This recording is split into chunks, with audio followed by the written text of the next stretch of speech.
হাসনাত সার্জিস এদেরকে বলতেছি, সাহস থাকলে নোয়াখালী এবং ফেনী লক্ষ্মীপুরে যাও, তোমাদের যদি সাহস থাকে। ওইখানের মানুষ এখনও তোমাদেরকে জবাব দিতে আতায় আনবে যে বন্যার টাকাটা তারা আসলে পাইছে কিনা। দুটা হিসাব, একটা হলো 10 কোটি টাকার মতো একটা হিসাব, 10-12 কোটি টাকা, আর একটা হলো সরকারের কাছে ছিল 100 কোটি টাকা।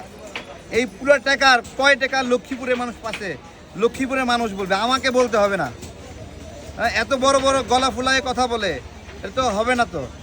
হ্যাঁ, তারপরে এই গণ অভ্যুত্থানের পরে যারা বিভিন্নভাবে বিভিন্ন রাজনৈতিক মতাদর্শের লোক আছে, তাই বলে তার চাকরি চলে যাবে নাকি? তার রিজিক বন্ধ হয়ে যাবে নাকি? তার পেটে লাথি মারবে? বলেন।